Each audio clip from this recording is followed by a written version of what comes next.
Hello à tous, c'est Nagler à jeu, bienvenue dans cette nouvelle analyse de partie où on va analyser une série de games et non pas une seule game parce que je trouve que en fait analyser les games une par une au fur et à mesure qu'elles arrivent c'est assez important de voir un petit peu les progrès qui sont faits par les joueurs de partie en partie.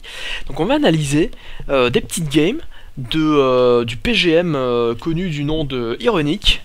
Donc un poteau à moi ici contre monsieur Herleman un Terran.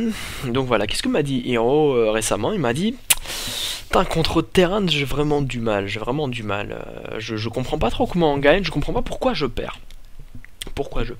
Donc on va essayer. Donc il m'a fourni 3 replays qu'il a joué d'une traite et donc voilà, bonne partie en français parce que Ironic ne comprend pas qu'il y a des joueurs non francophones sur le ladder, c'est pas très grave. Donc on va essayer d'analyser ça après s'être enfadé un petit pichet de saké au resto. Donc voilà, on va essayer de rester assez frais. On va faire en x2, on va voir ce que ça donne. Donc voilà, la stratégie d'Hiro c'est 15 hatch et apparemment 15 poules.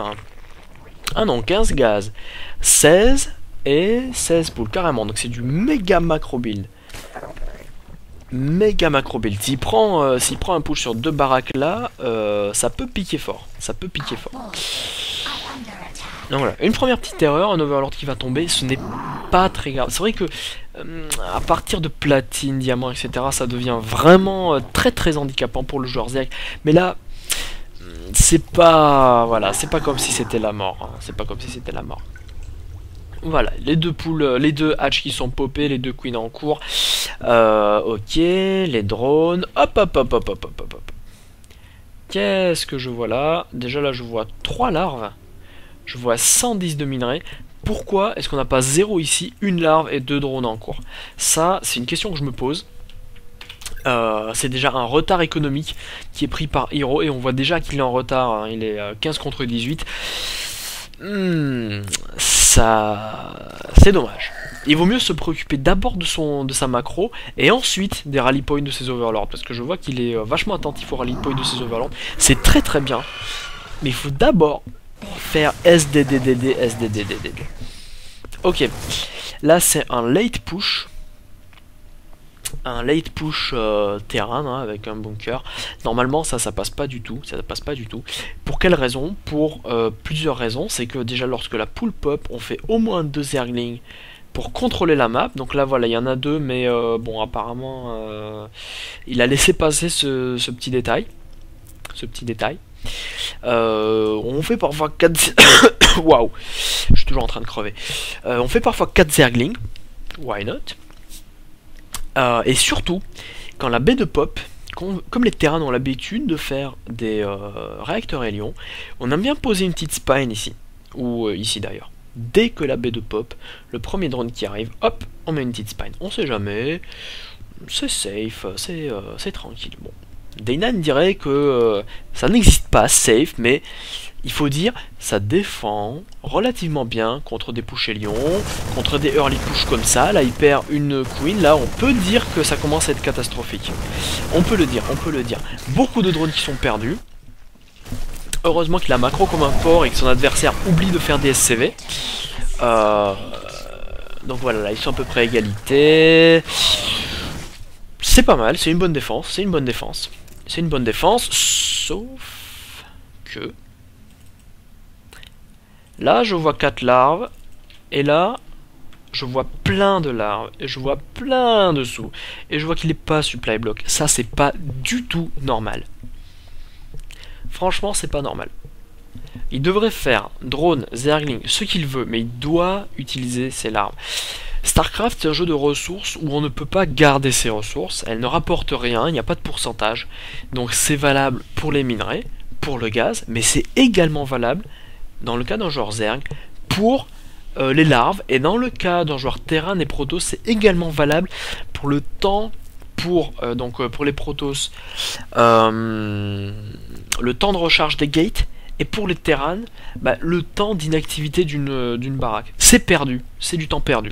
Donc il vaut mieux avoir une baraque qui produit tout le temps, plutôt qu'une baraque qui produit avec des trous. Donc voilà, on est retombé à 15 drones parce qu'on construit des structures. Why not? Alors là, un seul spine suffirait, une petite surréaction de la part de notre ami ironique.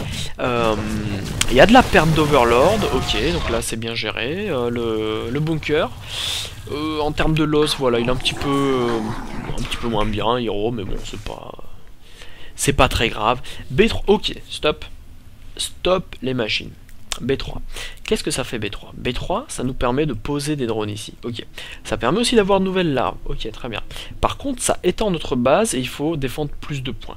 Alors, qu'est-ce qu'on remarque? On remarque ici, il n'y a pas du tout assez de drones. Ici, il devrait y avoir 2 lignes plus 2, et avec ce gaz-là, normalement 3 autres drones, en attente de la création de cet extracteur. Ici, qu'est-ce qu'on remarque? Il y a à peine plus d'une ligne. Il manque tous ces drones-là. Il y a plein de larves. Donc là, il y a de quoi saturer cette base, plus presque saturer celle-là. Il y a de l'argent. Si on enlève les 300 de celle-là, ça fait 700. Avant de construire des hatches, avant de construire des macro-hatches ou des expands, peu importe, il faut utiliser vos larves, bien évidemment. Donc ça, c'est une erreur. S'étendre, c'est risqué. Il y a des risques à s'étendre, bien évidemment, comme je l'ai dit, il y a plus de surface à couvrir. Là, il n'y a pas eu de creep spread. On va avoir plus de mal à défendre la B3 que défendre la B2, la B1. Après, je sais pas si le terrain s'amuse à drop, par exemple, des choses comme ça. On va avoir du mal à tout défendre. Donc là, voilà, clairement, on voit pas assez de minerais. Voilà, j'ai désélectionné les larves. Au niveau du crachage de l'inject larva, il est au top, il est vraiment bon. Voilà, il faut savoir sur un joueur silver, c'est vraiment pas mal ce qu'il fait. Le problème, c'est que les larves, ok, on les fait apparaître, mais il faut les utiliser. Donc voilà, enfin les 13 drones, et là on voit bien que la B3 elle est en trop parce que les 2 premières bases ne sont même pas encore saturées en fait. Et c'est ça le souci. Donc voilà, au niveau de la tech ça avance, c'est pas mal, ça avance. Voilà, ça contrôle la map avec ses overlords, ça c'est vraiment nickel. Je trouve que c'est un joueur vraiment, s'il y a une chose qui fait vraiment super bien, c'est contrôler la map. Utiliser ses overlords, scouter, et c'est bien, moi je le dis dans mes tutos, il faut scouter, sans arrêt. Ok, qu'est-ce qu'il vient de voir? Stop, arrêtons les machines, il vient de voir un push là. Alors, si on utilise la technique de Day9 en termes d'analyse, je m'arrête à 10 minutes, là, hop, 10 minutes, et je me pose la question. B1, B2, B3, why not? À la limite, why not? B3, ok, cool. Qu'est-ce que j'aimerais avoir? De plus? Côté Zerg, ici, ok, c'est bon, on est monté en termes de drones. Ici, j'aimerais avoir un peu plus de drones. Mais avant tout, ce qui manque, c'est d'une part une chambre d'évolution. Bon, ça à la limite, c'est presque secondaire. La deuxième chose qui manque là-dedans, et je vais ouvrir la table des unités pour que ce soit encore plus clair, c'est une armée. Où est l'armée pour contrôler la map? 3 Zerglings, c'est pas suffisant à ce niveau-là. À 10 minutes, c'est un timing où beaucoup de push terrain arrivent. Voilà, entre 8-30 et jusqu'à 12-13 selon s'il a expand, s'il a macro comme un gros port, ou s'il fait quelque chose de plus, de plus agressif, excusez-moi. Il manque des Zerglings. Là, il faudrait 16-20 Zerglings à peu près. Et il manque des Zerglings pour contrôler la map. Et une fois qu'on a posé un Zergling ici, on sait que le terrain sort. On le sait au moment où il sort, et non au moment où il arrive à la Xel'Naga, où c'est déjà presque trop tard parce qu'il a plus que 50 mètres à faire. Donc là, il manque vraiment, il manque une armée. Ne serait-ce que 20 Zerglings. 20 Zerglings, ça gère pas 17 marines et 3 tanks. Mais ça permet d'avoir des infos. C'est ça la chose importante. C'est ça le truc important. Le Terran, il push là sur sans doute son mode siège.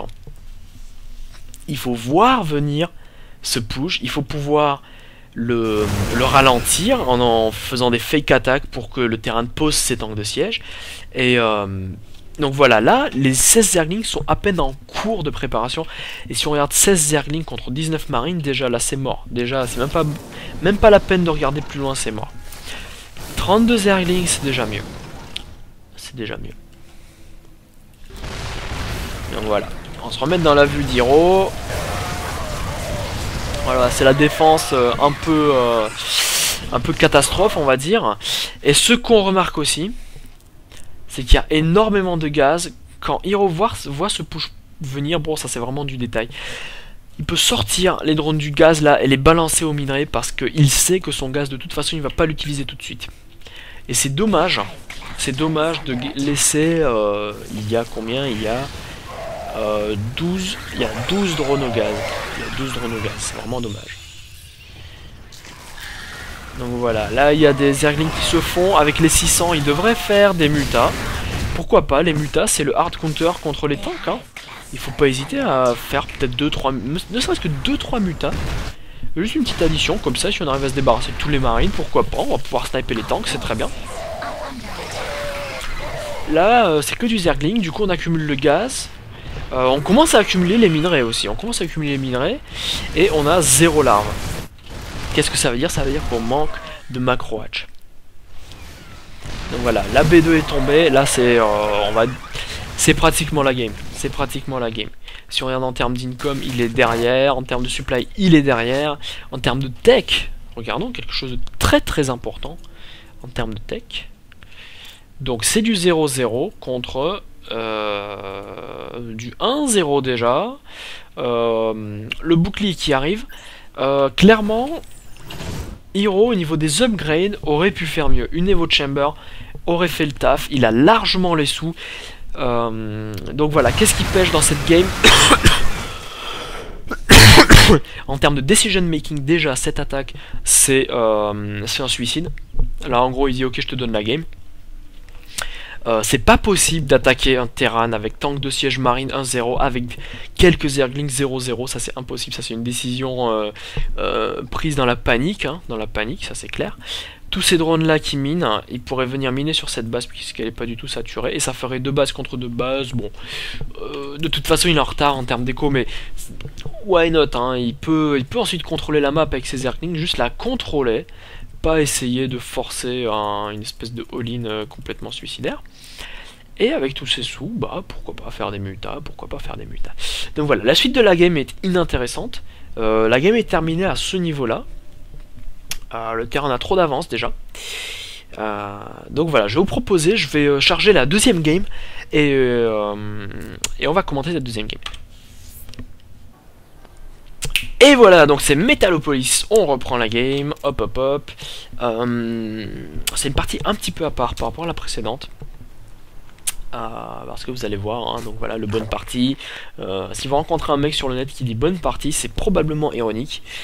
Donc voilà. On va accélérer un petit peu plus, hein, parce que ça va faire déjà une longue analyse. Déjà, là je pense que je suis parti pour 30-40 minutes bien. Donc voilà, c'est scouté en close pause aérienne. Alors là, ça doit faire tilt dans la tête du Zerg. Attention, il risque d'y avoir du drop. Donc mes overlords, où est-ce que je vais les placer mes overlords? Je vais les placer ici. Ici. Ici. Et ici. Qu'est-ce qu'on voit de la part d'Ironic? On voit un Sen build. Alors là, je vais faire une petite aparté. Sen build, qu'est-ce qu'on a vu à la partie précédente? On a vu un early expand, puis pour. Donc là, en gros, il change du tout au tout. Je vais reprendre encore une fois Day 9. Vous l'aurez compris, c'est mon héros. Les gros changements comme ça, en général, c'est pas bon. Ce qu'il faut faire, c'est des ajustements. Essayez de penser en termes d'ajustement. Ajuster. Regardez votre partie précédente et dites qu'est-ce qui va pas? Et clairement, si on regarde la partie précédente, on regarde le compte d'unité, on voit qu'il y a systématiquement 10, 15, 20 larves qui se promènent avec 500, 1000, 1500 de minerais, 2000 de minerais. Pareil pour le gaz, c'est ça qui pêche. Donc Hiro, qu'est-ce qu'il devrait faire? Il devrait ajuster là. Stop là. Une petite parenthèse. Qu'est-ce que Hiro a vu avec cette attaque?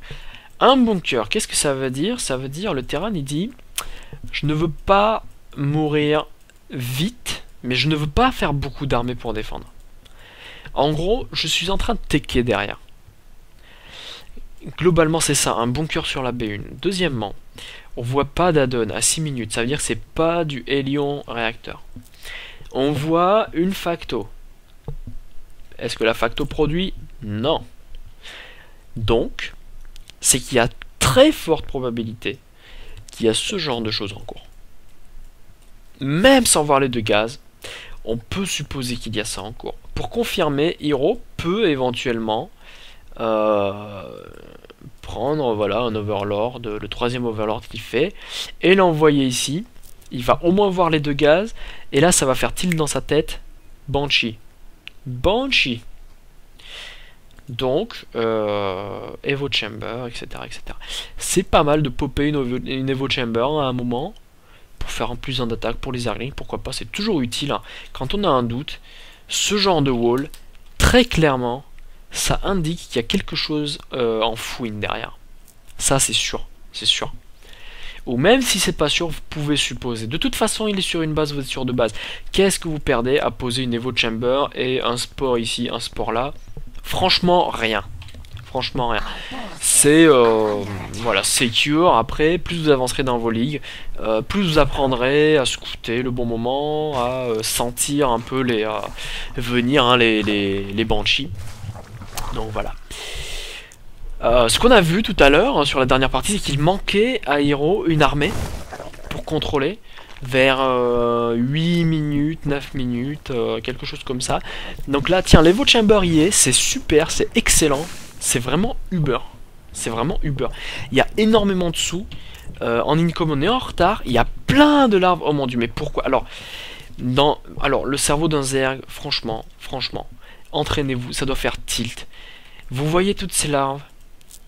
Vous voyez toutes ces larves? Bon, là, il n'y en a qu'une. Ça doit faire tilt. Oh mon dieu, j'ai plein de larves. Hop, vous regardez en haut à droite. Qu'est-ce que vous avez comme argent? Oh mon dieu, j'ai 700. Mais OMG! Je suis pas supply block. Là, je peux peut-être rajouter un ou deux. Ok. J'ai remarqué aussi qu'il aimait bien faire les overlords 4 par 4. C'est une mauvaise idée. Faites-les maximum 2 par 2 si vous avez, si vous êtes prêt d'être supply block, ou alors si vous avez des unités qui coûtent cher en supply. Mais 4 c'est trop. 4 c'est 400 de thunes. 400 de minerais quoi. Faites-en 2 et faites un expand. Faites-en 2, faites des drones. Faites-en 2, faites des zerglings. Voilà, vous faites 2 overlords, vous avez 200 d'argent à côté, plus de larves pour faire d'autres choses plus intéressantes que des overlords. Parce que là, du coup, qu'est-ce qui se passe? Hiro, il a 40 de supply vide. Est-ce qu'il peut les remplir avec 10 larves? Non. Très clairement, non. Il peut en remplir 10. Donc, un quart. S'il avait des roaches, il pourrait en remplir 20. Donc voilà, 2 overlords. Nickel. Nickel, 2 overlords. Donc au niveau de la tech, ça va. Au niveau de l'income... Voilà, bon ça c'est la non-utilisation des larves, très clairement, avec 800 d'argent, il devrait faire des drones. Peut-être, si il a tilté dans sa tête ici que le wall était bizarre, pourquoi pas faire un sport par-ci par-là. Donc là, on voit les larves grouiller, franchement, moi ça me fait mal au cerveau, quoi, ça me fait mal aux yeux. Je vais attraper crise cardiaque. Ça c'est une petite private joke. Et là, bon voilà, là c'est la mort. Il est pas du tout prêt, il fait des sports en panique, c'est même pas la peine. C'est même pas la peine. En income, il est waouh. Oh my god. Voilà, alors 8 de supply, c'est fini, de toute façon c'est fini. Donc très clairement, bon là il peut dire GG, au revoir. 18 de supply. Utilisez les larves. À la limite, ça, c'est pas grave. Il serait mort avec 50 drones. Ça aurait pas été grave. Ça aurait pas été grave. Parce que ça, c'est pas évident à tilter, hein, qu'il y a une saleté qui se prépare là. Bon, voilà, c'est l'expérience. Mais non, ça vide... non. Non, toutes ces larves là non utilisées, non. Ça c'est pas bon. Et de la même manière, encore une fois une B3 alors que ni la B2 ni la B1 ne sont saturées. Donc ça c'est pas bon. Alors s'il veut une troisième hatch, notre ami Hero, il peut faire une macro hatch, il peut l'utiliser même ici pour bloquer, pour faire une espèce de choc naturel, hein, mais pas de B3. Pas de B3 tant que les deux premières ne sont pas saturées. Ça ne sert à rien. Et ça fait plus de surface à couvrir. Donc voilà, clairement, encore une fois, les larves. Utilisez les larves, surtout qu'il était pété de thunes. Et plus vous faites vos drones tôt, et plus vous allez avoir une écho en béton, et plus vous allez pouvoir rouler sur votre adversaire Terran. Et on est parti pour la dernière game. Et voilà. Je suis super rapide pour charger des games, c'est trop fort. Donc il s'agit de Shakuras Plateau. Alors pour en venir aux ajustements tout à l'heure, voilà, il faut se donner une stratégie globale contre chaque race et essayer de rester sur cette stratégie et de faire des petits ajustements. Je choisis 15 hatch, 15 gaz et puis 16 poules, très bien, ok. On reste sur cette strat. On fait des petits ajustements. On est sur une petite map, on fait un petit ajustement, on va faire 15 hatch, 14 poules, et puis le gaz derrière. Très bien, pas de souci. Il ne faut pas changer du tout au tout, du genre, ok, je suis parti sur Mutalisk Zergling, ok, maintenant je vais faire un all-in roach. Non, non, non, non. Vous partez sur Mutalisk Zergling. Si vous voyez que votre adversaire fait mecha, par exemple, à ce moment-là, vous faites une transition en roach, c'est naturel, c'est un ajustement. Des petits ajustements, par exemple, utiliser vos larves, par exemple, faire des upgrades. On a vu au niveau des upgrades, c'était pas au top, faire du creep, je sais pas moi, passer tier 3 plus vite, faire sa B3 moins vite. Ce genre de petits ajustements, ça c'est vraiment super. Donc là, on a un 14 hatch, un petit ajustement, why not? Super, super. Nickel. Donc voilà, un Overlord qui scoute le gaz, très bien. Donc là, il n'y a pas de possibilité de double rax. Hein, le gaz est déjà posé, il a déjà miné dedans.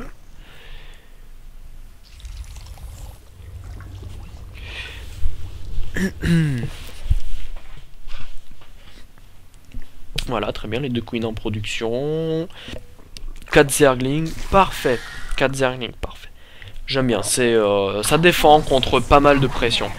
Là, c'est dommage pour cet Overlord, mais à la limite, bon, ça aurait été bien de l'anticiper, mais bon, c'est pas non plus la mort. Hein. À ce niveau-là, de toute façon, là, il est en avance hein, sur son copain Terran. Ça fait. Alors là, il manque. Alors là, le petit ajustement dont on parlait tout à l'heure, une spine. C'est toujours bien de mettre une spine, que ce soit contre un push de marine, de Hélion, même de franchement, même de Banshee. Ça fait perdre du temps au Banshee. Elle tape sur le spine, super.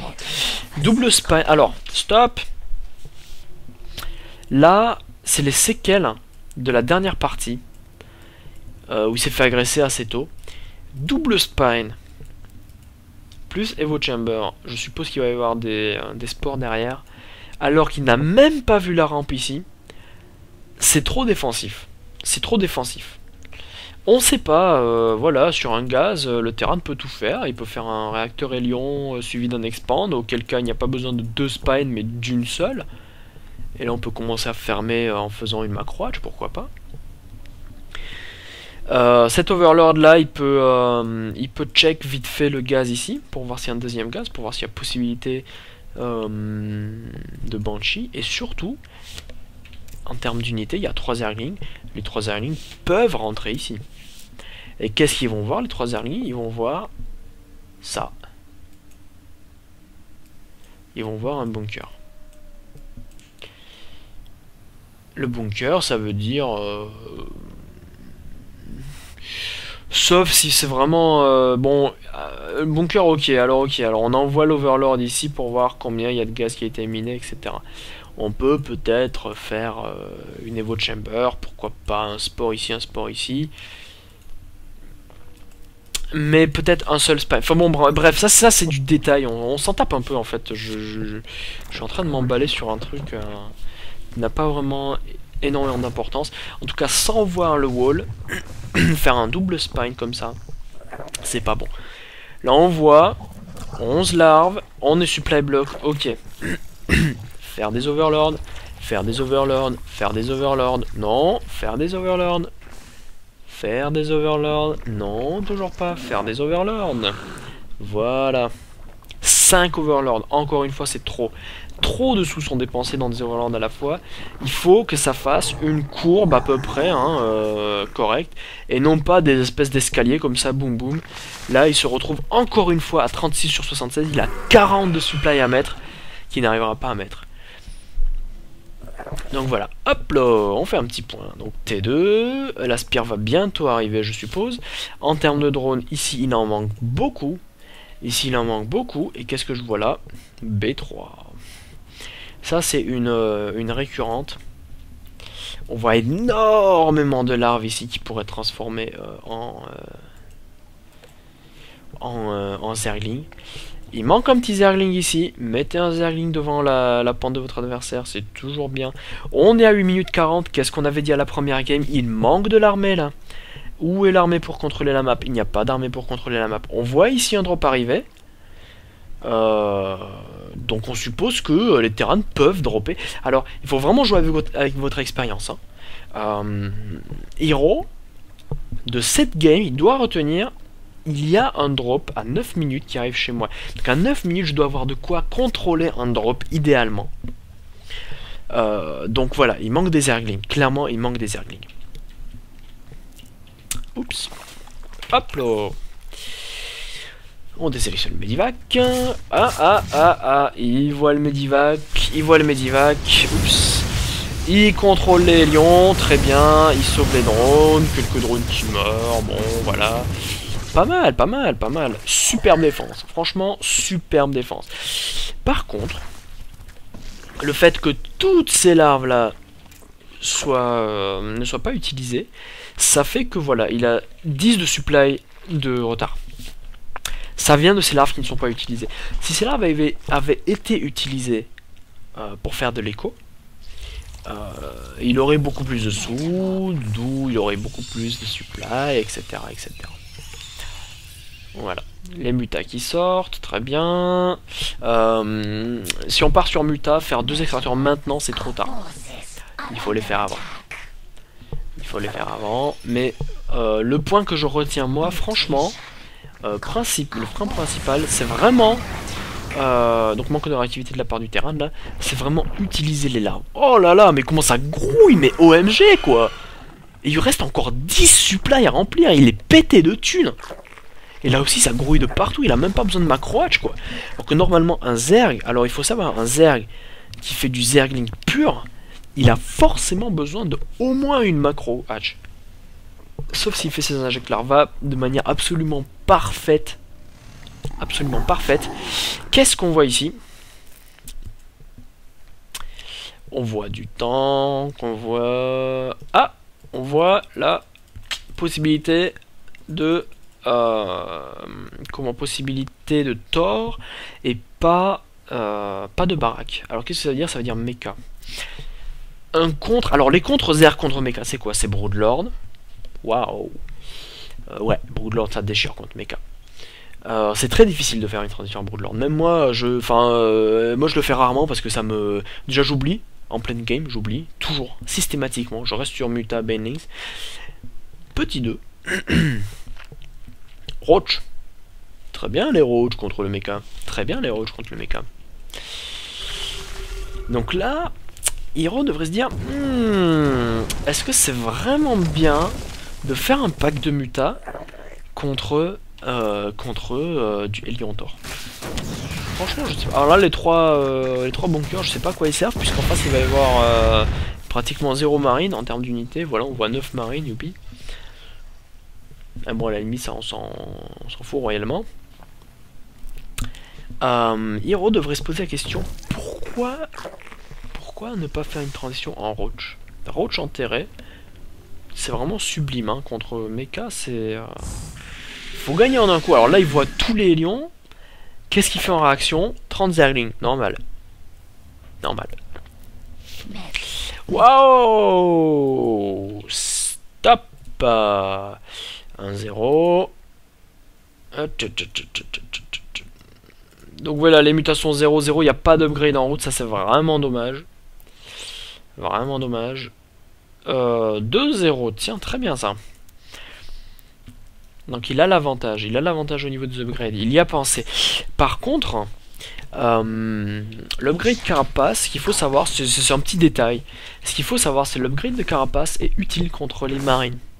Il n'est pas forcément utile contre les torts. Qu'est-ce que ça fait Carapace? Ça enlève 1 de dégâts par niveau, par attaque en fait.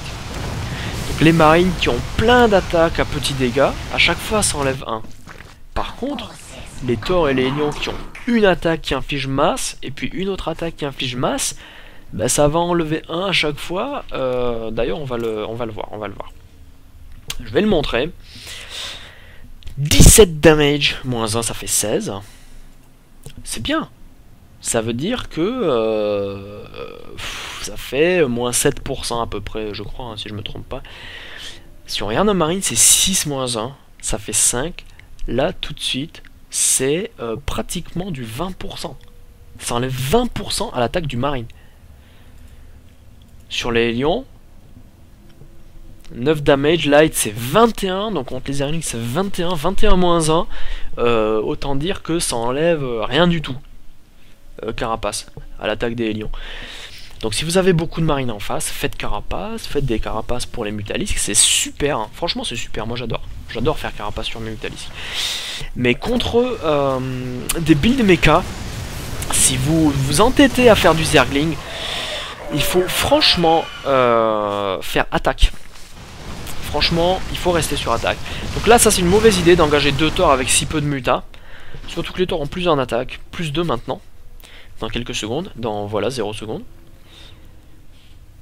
Ok. Donc qu'est-ce qu'on peut voir? Donc toutes les larves non utilisées.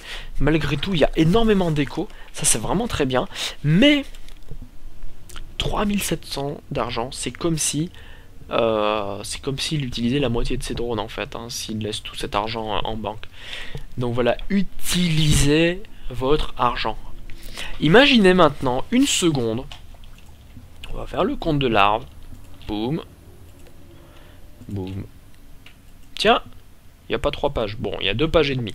Imaginez un instant, toutes ces larves, là il y a 40 supply, toutes ces larves utilisées pour faire des roaches.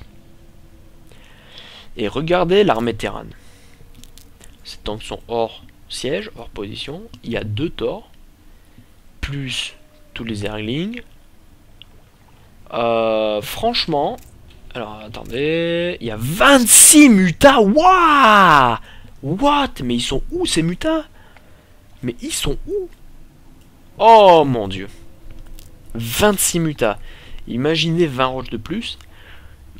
Là, enfin, il n'y a pas photo, quoi. Il n'y a pas photo. Donc c'est ça qui fait que la game est encore serrée. Si ça et toutes les larves étaient utilisées, si même la moitié de ces larves étaient utilisées, la game serait pliée. Elle serait déjà pliée. Voilà, avec un upgrade Burrow plus roach, mouvement de roach sous terre, ce serait même largement plus que plié, quoi. Donc voilà, retenez ça. On a une attaque de lion complètement useless. Franchement, tous ces lions investis pour tuer peut-être combien? 3, 4, 5 drones. Ça c'est strictement useless. Mais là, donc... Héros. Je peux même arrêter l'analyse ici. Qu'est-ce qu'on a là? On a 4 torts. On a du Hélion Blue Flame. On a du tank. Qu'est-ce que Yoro nous propose en face?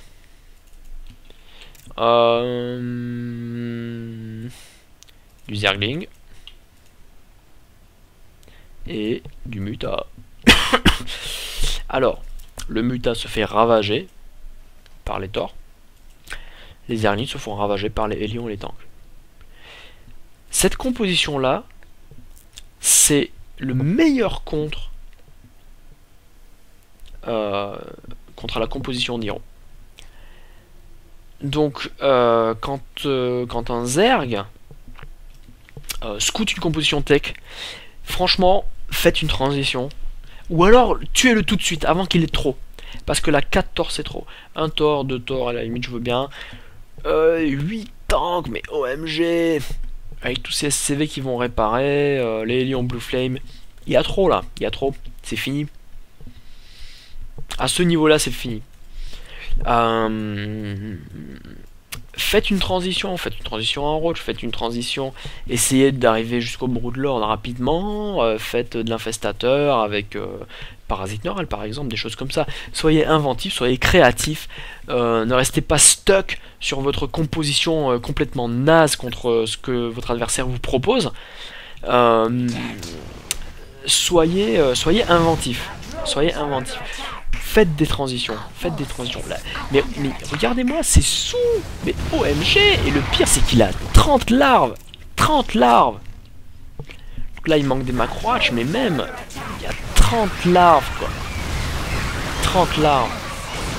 Là, il y a assez de mutas pour se débarrasser de tous les torts, ça c'est clair et net. Ce qui est dommage, c'est qu'elles sont 0-0. Alors, une chose, quand vous investissez dans autant de mutas, je ne vois pas pour quelle raison vous ne feriez pas le plus en attaque.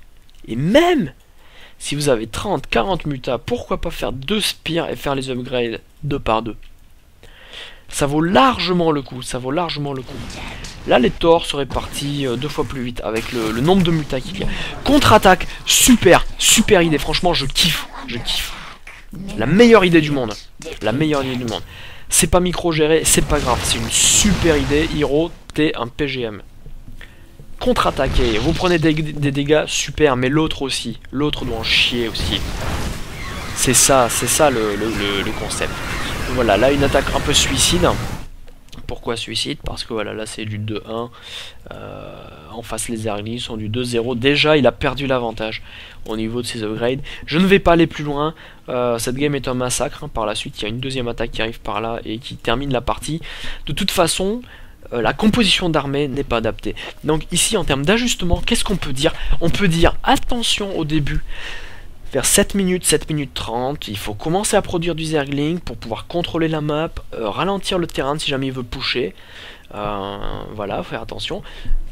Poser un spine sur la B2, très bien. Et si le terrain part sur mecha, tentez les transitions, full roach. Surtout que là, les deux, plus d'un carapace, ça s'applique aussi au roach. C'est ça qui est génial. Sinon, en général, vos transitions, vous aimez bien les sortir avant de faire trop d'upgrades en attaque. Mais bon, voilà. Donc voilà, n'hésitez n'hésitez pas à transitionner en roach. Ça rend les lions strictement useless, sauf pour un race des bases. Donc là, il suffit de laisser quelques roach dans chacune de vos bases. Et surtout, vous pouvez aller taper en frontal. Si jamais il n'y a pas trop de tanks, si jamais il vous reste des mutas pour sniper les tanks, why not? Ça vous permet d'aller taper en frontal, et si vous ne pouvez pas taper en frontal, au moins prendre le map control, l'empêcher de prendre une B3 ou une B4, ce genre de choses. Donc voilà, essayez de choper les timings où il est unsiege pour l'attaquer, où il est en train de bouger son armée. Et voilà, n'hésitez pas à faire des transitions, hein, du moment que votre adversaire a clairement la composition parfaite contre votre armée. Il faut absolument faire une transition, sinon, eh ben, je sais pas, c'est comme balancer du papier dans la cheminée. Vous pouvez pas espérer ressortir la feuille et puis pouvoir lire ce qui a marqué dessus. Hein. C'est du papier contre des flammes, en général, ça se passe pas très bien pour le papier, voilà. Bah, c'est exactement le même principe. Vous faites une transition sur barre de métal, vous balancez la barre de métal dans le feu, et tout se passe beaucoup mieux, tout de suite. Donc voilà.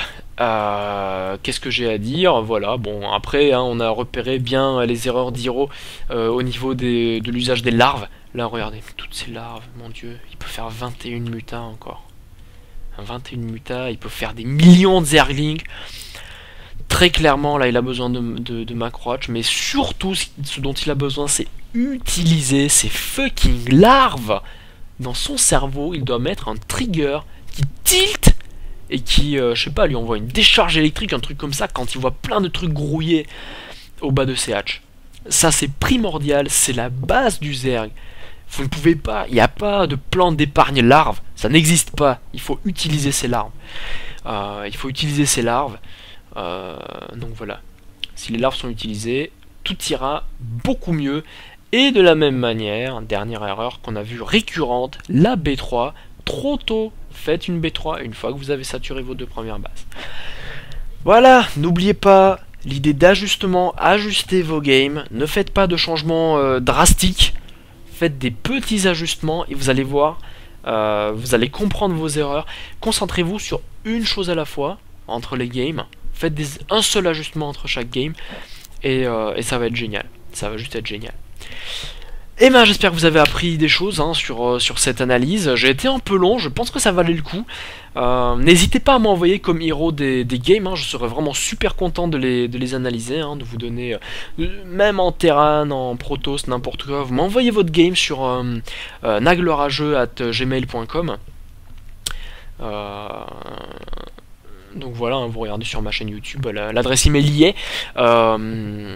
N'hésitez surtout pas, voilà, faites-moi une petite description, dites-moi qui vous êtes dans la game, et puis qu'est-ce qui vous pose problème, et j'hésiterai pas à faire une analyse et puis à la poster. Voilà, et ben d'ici là je vous souhaite HFGL en ladder, à plus dans le Nidus ou dans le Nexus selon si vous êtes Zerg ou Protoss. A plus, ciao, bye.